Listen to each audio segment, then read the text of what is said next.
Dear all Jinnah's Pakistan members, Assalamu alaikum. 27th December 2021.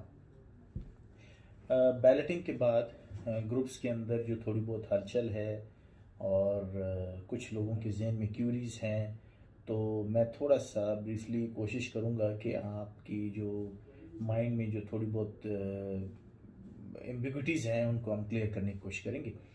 सबसे पहले ये है कि बैलेटिंग में क्या हुआ, जो हम लोग एक्सपेक्ट कर रहे थे कि हमसे जो हमें अभी जो चीज़ें, दो चीज़ें जो मैं आपके साथ जो है रिपीट करता हूँ या आपसे शेयर करता हूँ, ये वो बातें हैं जो हमने DHA का बयानिया है जो मैं आपके साथ शेयर करूँगा, ताकि आपको पता चले कि उन्होंने मुझे जो बताया है वो ये था।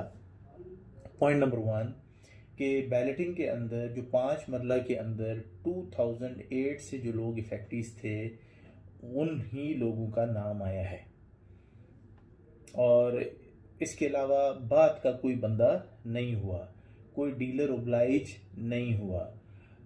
ये लोग जो लोग 2008 में आए ये एक्चुअल एग्जिस्ट करते हैं लोग, ये कोई फेक लोग नहीं है, ये कोई गोस्ट नहीं है, ये कोई फाइल्स की बैलेटिंग नहीं हुई है। ठीक है, पॉइंट नंबर 1 है, इसको अपने जहन में रखिएगा। दूसरा पॉइंट ये है कि 8 मरला की बैलेटिंग इसलिए नहीं हुई क्योंकि जिस ज़मीन की सौदा हो रहा था उसके अंदर एक हिकअप आया कि जिस एक ख़ास अमाउंट के ऊपर, मैं शेयर नहीं करना चाहता, एक ख़ास अमाउंट के ऊपर पर कनाल के हिसाब से अमाउंट फाइनलाइज हुई, लेकिन सडनली वहाँ पर कुछ लोकल माफियाज का नाम दिया उन्होंने कि वो लोग एक्टिव हुए और उन लोगों को मिसगाइड किया और वो डील ब्रेक हो गई, जिस वजह से 8 मरला की बैलेटिंग ना हो सकी। अच्छा, अब इसका मतलब ये है कि ये वो बयानिया है जो मेरे पास DHA की तरफ से आया। हम कोशिश कर रहे हैं कि इस बयानियों को, क्योंकि लोगों के जहन में ये बात है, जो जनरल हमारी राय है लोगों की वो ये है, जो हमसे पर्सनली बात करते हैं, अपनी चीज़ों को शेयर कर रहे हैं, वो ये कह रहे हैं कि नहीं, ये बात सच नहीं है और इसके अंदर डेफिनेटली कोई ना कोई ऐसी है, डीलर्स को ओब्लाइज किया गया है, ये सब फाइल्स थी जिनको एडजस्ट किया गया और रियल इफेक्टिव बड़े थोड़े से हैं जिनको एक्चुअली अकोमोडेट किया गया। और दूसरी बात यह है कि ज़मीन का भी हमें 100% कंफर्म नहीं है कि वाकई ज़मीन का मसला था कि नहीं था, ये सिर्फ और सिर्फ इसको टाइम को बाय किया जा रहा है और कुछ और इरादा। तो ये दो चीज़ें कॉन्फ्लिक्टिंग स्टेटमेंट्स हैं, लोग कुछ और कह रहे हैं, DHA का बयानिया कुछ और है। तो इसमें फिर बात ये होगी कि हम कोई भी हतमी राय कायम करने से पहले कुछ फैक्ट्स एंड फिगर्स को मैनेज करें, अरेंज करें। ज़मीन बिकने में क्या हर्डल्स थे, ये कोई बात छुपी नहीं रह सकती, ये it's very easy to find out कि जी ज़मीन जिसके लिए वो बात कर रहे हैं वो ज़मीन के लिए क्या प्रोसेसिंग हुई, लोकल लोग क्या कहते हैं, क्योंकि ज़मीनें तो लोकल लोगों की हैं, तो लोकल लोगों के अंदर हमारी इतनी पेनिट्रेशन है डायरेक्टली और इनडायरेक्टली, हमें वहाँ से पता चल जाएगा कि ये बात सच है कि नहीं, नंबर 1। दूसरी बात ये है कि हमारे ग्रुप्स के अंदर हम हाईएस्ट लेवल पे हम रिप्रेजेंट करते हैं इन ग्रुप्स को, ठीक है। यानी मैं समझता हूँ कि जो एक्टिव इफेक्टिव हैं वो सिर्फ हमारे ही ग्रुप में 1200 तकरीबन लोग हैं जो हमारे साथ हैं, जो एक्टिवली हमारे साथ मूव कर रहे हैं या इन्वॉल्व हैं। इसी तरह कुछ और ग्रुप्स हैं, और मज़े की बात यह है कि वो जितने भी बाकी ग्रुप्स हैं उनके लोग भी एक दूसरे के साथ इन टच हैं, या वो उन दूसरे ग्रुप्स में भी कुछ लोग मौजूद हैं।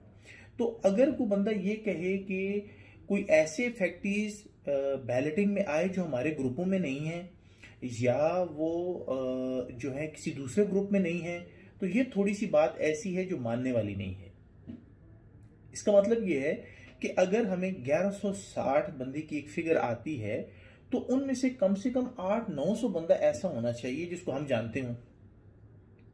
तो ये अभी चीज़ फाइंड आउट करनी है कि क्या वजह है, या हम जानने से मुराद ये है कि वो या हमारे ग्रुप का हिस्सा होने चाहिए या किसी और ग्रुप का हिस्सा हो, तब भी कोई बुरी बात नहीं है। तो फिर भी इसका मतलब है कि वो लोग एग्जिस्ट करते हैं। तो इंशाल्लाह over the paste of time ये बात कंफर्म हो जाएगी कि जो लोग बैलेट हुए हैं वो एक्चुअली एग्जिस्ट करते हैं कि नहीं। गॉड फॉरबिड अगर ऐसा ना हुआ, अगर इसके अंदर हमें पता चला कि नहीं, वो बेसिकली जो डेड फाइल्स थी, जो बाय बैक की फाइल्स को अकोमोडेट किया गया है, या कुछ लोगों को ओब्लाइज किया गया है, इन्फ्लुएंशियल लोगों को, या बैरिया की तरफ का influence, because obviously it's a JV project, तो फिर डेफिनेटली हमारा गिला रहेगा और उसके हिसाब से हम लोग अपना जो है रिएक्शन प्लान करेंगे कि हमें क्या करना है। ज़मीन के लिहाज से भी ऐसा ही है कि हमें जब पता चलेगा तो इंशाल्लाह उस लिहाज से हम लोग प्लान करेंगे और कोशिश करेंगे कि ये हमारा जो हक है वो सही इफेक्टिव तक पहुंच जाए। ठीक है, will do our best. Hopefully ये दोनों बातें जो मेरे पास आई, मैं एक्सपेक्ट करता हूँ कि ये बातें ये झूठ हो जो मैं कह रहा हूँ, सच वो हो जो उन्होंने कहा, तो then it is a win win situation. अब एक सवाल ग्रुप में और उठा जो मैंने सुना और मैं अक्सर जो है वो लोगों से सुना, अक्सर लोगों ने ये सवाल उठाया कि हमारे प्लॉट्स बैलेट हो गए हैं तो क्या हमें ग्रुप में रहना चाहिए कि चले जाना चाहिए। तो उन तमाम लोगों को मेरा जवाब ये है कि पहली बात तो ये है कि ग्रुप ये तो ऐसे हो गया कि आप किसी रेस्टोरेंट में आए, खाना खाया, चले गए। हम एक फैमिली हैं और हमारी एक रिश्ता है आपस में, और वो ये है कि हम एक बहुत ताकतवर लोगों से अपना हक ले रहे हैं। तो ये तो ऐसा रिश्ता, इसकी वजह से जो बंधन हमारे बीच में है, ये किसी प्लॉट की वजह से ना होना चाहिए था, ना प्लॉट की वजह से ख़त्म होना, एटलीस्ट ख़त्म नहीं होना जाना चाहिए प्लॉट मिलने के बाद। ये तो एक एथिकल बात हो गई। ये हर बंदे, मैंने फिर वो बोला कि बहुत ज़्यादा फुकदान है पाकिस्तान में जज्बातियत का, इत्तेफाक का, रवादारी का। तो फिर भी मैं कहता हूँ दिल पे पत्थर रख कर एक दूसरे से जुड़े रहें तो बेहतर रहेगा। अब मैं आपको बताता हूँ टेक्निकल पॉइंट जो आपको जोड़ के रखेगा, वो है मादी बेनिफिट, एक्चुअल बेनिफिट जिसके लिए बहुत से लोग इकट्ठे हैं। तो वो बेनिफिट ये है भाइयों कि जब तक आपका प्लॉट इस प्रोजेक्ट के अंदर मौजूद है और ये प्रोजेक्ट अभी पोजेशनेबल हालत में नहीं आया, यानी इसकी जो रियल वैल्यू है वो अभी तक असर्टेन नहीं हुई। प्रोजेक्ट, किसी भी प्रोजेक्ट की जो वैल्यू है वो उस वक्त होती है जब वहां पर लोग रहने के लिए शिफ्ट हो जाते हैं, वहां पर वो तमाम इम्यूनिटीज जब आनी शुरू हो जाती है, तो फिर उस प्रोजेक्ट की जो ग्रोथ है वो स्टेबल होती है और उसको कोई रोक नहीं सकता। फिर उसमें कोई थर्ड पार्टी के अवामिल नहीं होते, कोई प्रॉपर्टी डीलर, कोई माफिया उसको कंट्रोल नहीं कर सकता, उसकी प्राइस को, या उसको ऑन होल्ड नहीं कर सकता, क्योंकि लोग वहां रहना शुरू कर देते। तो डीएचए वैली तो अभी उस स्टेज पर नहीं है। मतलब ये है कि किसी वक्त भी कोई भी पासा पलट सकता है और डीएचए वापस माइनस में भी जा सकती है और डीएचए ऊपर भी जा सकती है। वैली, डीएचए वैली की बात कर, इसका मतलब क्या हुआ? इसका मतलब ये हुआ कि आप लोग जिस के मुफादात डीएचए वैली से जुड़े हैं, अगर वो आपस में जुड़े रहेंगे तो उनको ब्लफ या उनके इस प्रोजेक्ट के ऊपर शफून मारा नहीं जा सकता। आपका प्रेशर इस सिस्टम के ऊपर, इस मैनेजमेंट पे रहेगा कि ये लोग इकट्ठे हैं, अगर हमने इसमें कोई गड़बड़ की ये फिर इकट्ठे होकर रोड पे आ जाएंगे। ये वो वजह है जिस वजह से आपको इकट्ठे रहना चाहिए, और मेरा ख्याल में ये बात सुनने पर आप इकट्ठे ही रहेंगे। क्योंकि पहली जो बात थी वो और बात थी जिसमें आप इमोशनल फूल कह के, एक बेवकूफ़ आदमी कह के, मुझे समझ के या मेरे जैसे चंद एक लोगों को समझ के आप कह सकते थे कि नहीं ये बेवकूफ़ लोग हैं, ये फारिग लोग हैं, ये ऐसी बातें करते हैं जिन जो एग्जिस्ट नहीं करती हैं। These are stupid people, why they are wasting time. या इनका कोई बहुत बड़ा एजेंडा होगा, इसके पीछे इनका कोई मकसद होगा, मकसद के बगैर तो हमने किसी को कभी पानी नहीं पिलाया, तो ये लोग पागल लोग हैं, ये कैसे हो सकता है। तो ये एक जनरल परसेप्शन है जो होता है, जो है हमारी सोसाइटी में। लेकिन मैंने आपको जो पॉइंट 2 बताया है, एटलीस्ट मेरी इस पहली बात को छोड़ के पॉइंट 2 के बारे में सोचना, तो इंशाल्लाह आपको सुकून मिलेगा और आपको ये रियलाइज़ होगा कि हाँ, आपको इकट्ठे रहना चाहिए। आपका काम हुआ या नहीं हुआ, जब तक डीएचए वैली में आपका एसेट मौजूद है, आपने बेचा नहीं है, उस वक्त तक आपको डीएचए वैली के लोगों के साथ ही मुट्ठी बन के रहना चाहिए। इसमें आप फायदे में रहेंगे। That's it for today. अपना बहुत बहुत ख्याल रखें। अल्लाह ताला की ज़ात से इज़्ज़त, मोहब्बत, रवादारी और फेथफुलनेस, वफादारी मांगा करें। वफा जो है वो डिसाइड करती है कि आप क्या हैं, और एक दूसरे के साथ वफा करें।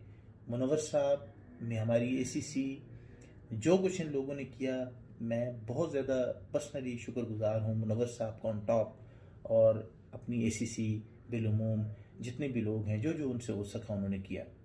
और नो डाउट कि सबका कोई ना कोई प्लॉट था।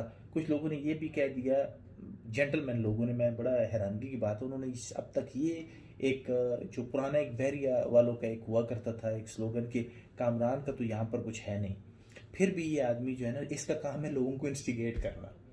तो मैं बड़ा हैरान होता हूँ कि ये कितनी मज़ाहिक का खेस बात है, लेकिन ये अल्लाह को इस तरह मंजूर था कि मेरा कोई ना कोई उसमें एसेट एक्चुअली है, जिस वजह से मैं आपके साथ हूँ सम हाउ, और वो बहाना बन गया आप लोगों के साथ चलने का। तो आई एम जी ग्रेटली थैंकफुल टू मुनव्वर साहब, हमेशा उनके लिए दुआ किया करें। He is a lovely person, he is a gem of a person. अगर वो ना होते तो ये जो मेरा मिशन था, जो आज जिस स्टेज पर हम पहुंचे हैं, जिस तरह हम लोग एक मुट्ठी की तरह हैं और एक कॉल के ऊपर हम बहुत कुछ कर सकते हैं, ये इसका क्रेडिट मुनव्वर साहब को जाता है। मुनव्वर साहब की वजह से आज ये कंपेन इस लेवल पर पहुंची है, क्योंकि कोई बंदा भी वॉलंटियर करने के लिए तैयार नहीं था। हर आदमी तंदूर पे रोटी लगाने के लिए तैयार था, लेकिन तंदूर गर्म करने के लिए कोई आदमी तैयार नहीं था। तो अपना बहुत बहुत ख्याल रखें, गॉड ब्लेस यू। इंशाल्लाह हम ये मैनेजमेंट जो भी इस वक्त काम कर रही है सो फार ठीक चल रही है। जो जो उन्होंने स्टेटमेंट्स दी, if that is true, it is proven true, तो they are in the right direction. तो मैं पुरुमीद हूँ इंशाल्लाह ये काम इसी तरह चलता रहेगा, and I wish that they are not proven wrong, क्योंकि अगर वो रॉन्ग प्रूव हो जाते हैं तो फिर वो सांप सीढ़ी की तरह हम जो है वन पे दोबारा खड़े हो जाएंगे ऊपर से नीचे की तरफ। तो होप ऐसा ना हो। तो उन लोगों के लिए भी जो लोग सिंसियरली इस प्रोजेक्ट को रिवाइव करने के लिए काम कर रहे हैं, वी सैल्यूट यू ऑल। हम आप लोगों के लिए बहुत शुक्रगुजार हैं, और उन तमाम लोगों के भी जो चंद एक लोग हैं जिन्होंने इसको रिवाइव करने में पूरी कोशिश की, जो प्रेशर मेंटेन किया, सबको पता है वो कौन लोग हैं। और आप लोग उन लोगों के लिए खसूसी तौर पे जब भी नमाज़ पढ़े ना पढ़ें, उनके लिए दुआ किया करें कि अल्लाह ताला की ज़ात उनको दुनिया और आखिरत में इज़्ज़त दे। फ़ी अमानिल्लाह, खुश रहें। बात थैंक यू।